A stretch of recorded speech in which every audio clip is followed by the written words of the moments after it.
اے میرے رب مجھے حکمت عطا فرما اور مجھ کو نیک بندوں کے ساتھ ملا۔ رب نے اگر دینا نہ ہوتا تو وہ قرآن میں کن فیکن کا ذکر کیوں کرتا؟ یقین رکھو ساری دعائیں قبول ہوں گی۔ میری طلب سے میرے نصیب تک معاملہ میرے خدا کا ہے۔ وہ تو خالق ہے، کہانی بدل بھی سکتا ہے۔ معجزے تو تب ہوتے ہیں جب تمہارا اللہ پر کیا ہوا بھروسہ ہر طرف کے وسوسوں سے پاک ہو جائے، اور یہ کہ وہی ہے جس نے ہنسایا اور رلایا۔ بس اتنا پتہ ہے کہ میرا رب معجزے بھی کرتا ہے۔ خاموشی بھی ایک حسین دنیا ہے۔ اس دنیا میں قدم رکھ کر انسان اپنے رب کو پا لیتا ہے۔ سب سے ٹوٹ کر اسی اللہ کے بنے رہو۔ یقیناً تمہارا مستقبل تمہارے ماضی سے بہتر ہوگا۔ گزر جائیں گے یہ سارے لمحے بھی، بس اپنا ہر معاملہ اللہ کے سپرد کر دو۔ اللہ تمہاری زبان کو مانگنے کی ہمت تب دیتا ہے جب وہ تمہاری دعاؤں پر راضی ہونا چاہتا ہے،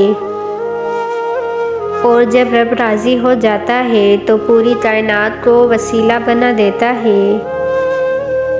اے خدا کوئی ایسا معجزہ کر دے، خود کو میرا مجھے بس اپنا کر دے۔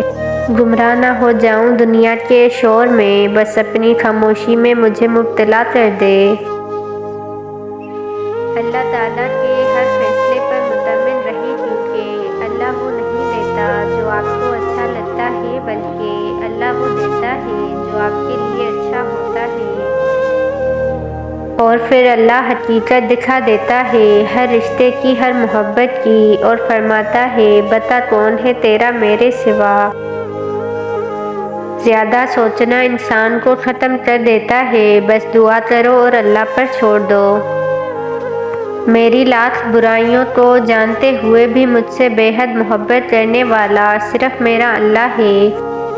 ہمیشہ اپنے رب سے مانگو، کیونکہ نہ وہ ذات دیکھتا ہے اور نہ اوقات۔ سارے درد تین الفاظ پر آ کر ختم، اللہ ہے نا۔ جس رب نے زلیخا کے دل سے یوسف کی محبت نکال کر اپنی محبت سے بھر دیا، میں بھی تو اس کی بندی ہوں۔ نادان تھے جو رکھتے تھے کسی پر امیدیں، ذات اللہ کے سوا کوئی کسی کا نہیں ہوتا۔